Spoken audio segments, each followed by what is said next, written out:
Sous le vernis scintillant et le luxe, un côté obscur se cache, prêt à vous laisser sans voix. Certaines des étoiles les plus brillantes de Hollywood ont vu leur vie brisée prématurément par des crimes violents.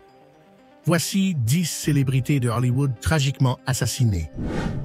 Numéro 10. Thomas Ince.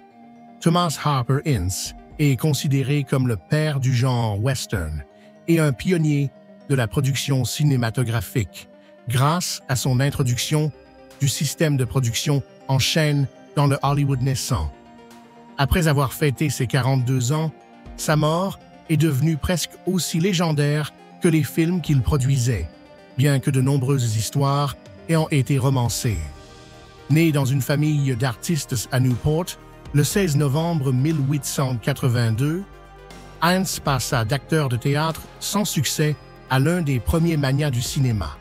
Il fut vu pour la dernière fois sur un yacht de William Randolph Hearst et mourut peu après, son corps étant rapidement incinéré.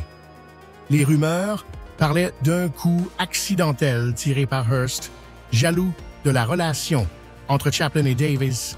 Malgré les démentis et l'absence de preuves concrètes, la rapidité de l'incinération alimenta les soupçons. Numéro 9. William Desmond Taylor. Il commença sa carrière derrière la caméra en 1915, réalisant près de 60 films muets avant sa mort.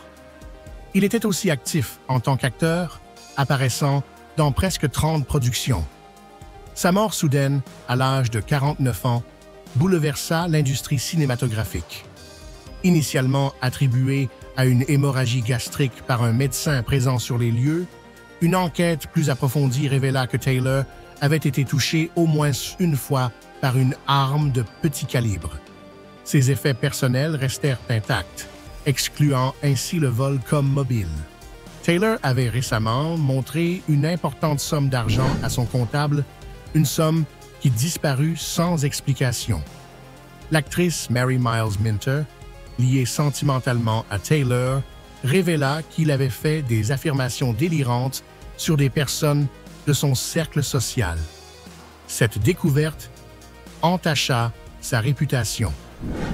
Numéro 8. Sharon Tate. Dans la nuit du 8 août 1969, des membres de la famille Manson, dirigés par Tex Watson et Charles Manson, tuèrent 5 personnes, dont l'actrice enceinte Sharon Tate, ses amis Jay Sebring, Abigail Folger, Wojciech Frykowski et Stephen Parent. Le lendemain, la famille assassina un cadre de supermarché, Leno LaBianca, et son épouse Rosemary dans leur maison de Los Feliz. Tex Watson, accompagné de Susan Atkins, Linda Kasabian et Patricia Krenwinkel, se rendit au numéro 10050 de Cielo Drive à Los Angeles, où ils massacrèrent férocement les occupants, y compris Stephen Parent, rencontrés à l'entrée. Tate et Sebring furent attachés par le cou et brutalement assassinés. Malgré les supplications de Tate, elle fut poignardée à mort.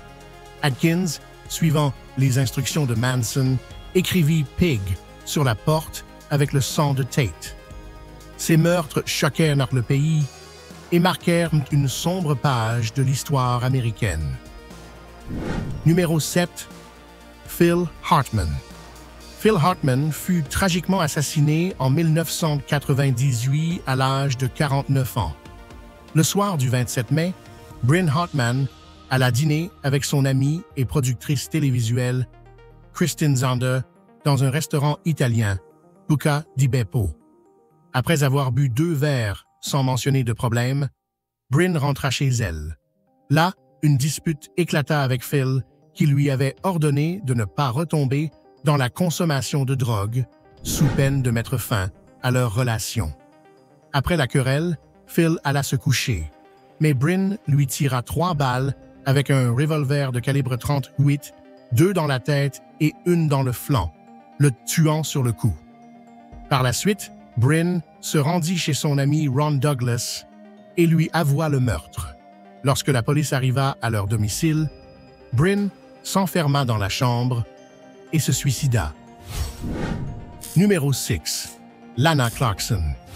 Lana Jean Clarkson était une actrice et mannequin américaine, connue pour ses rôles dans des films d'aventure et de fantasy des années 80. Tragiquement, sa vie s'interrompit le 3 février 2003 lorsque le producteur musical Phil Spector la tua dans son manoir. Spector fut par la suite accusé d'homicide volontaire et condamné en 2009. Ce jour fatidique, Clarkson rencontra Spector alors qu'elle travaillait au House of Blues de Los Angeles. Les deux quittèrent le club ensemble en limousine et se rendirent au manoir de Spector. Environ 1 heure plus tard, un coup de feu retentit et Spector sortit de la maison, un pistolet à la main, déclarant « Je crois que je lui ai tiré dessus ».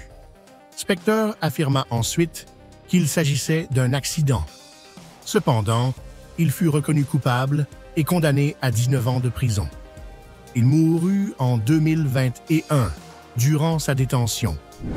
Numéro 5. Christopher Wallace.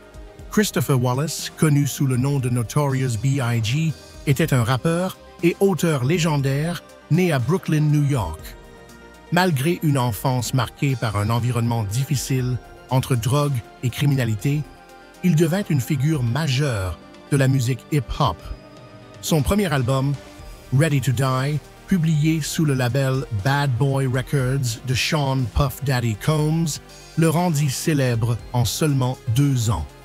Ces histoires authentiques, décrivant la dure vie des rues, résonnèrent profondément auprès du public, le consacrant comme l'un des rois du rap et consolidant la suprématie du hip-hop de la côte Est dans les années 90. Tragiquement, Wallace fut tué à seulement 24 ans dans une fusillade à Los Angeles. Bien que l'affaire reste non résolue, on pense qu'elle est liée à la rivalité entre les côtes Est et Ouest. Après sa mort, l'album Life After Death devint un succès, se vendant à plus de 10 millions d'exemplaires. Numéro 4. Susan Cabot. Le 10 décembre 1986, Timothy Scott Roman, fils de 22 ans de Susan Cabot, la tua tragiquement à coups de halter dans sa maison d'Encino, Los Angeles. Il fut accusé d'homicide volontaire. Pendant le procès, Roman raconta que sa mère l'avait réveillé en criant, le prenant pour quelqu'un d'autre, et invoquant sa mère Elizabeth.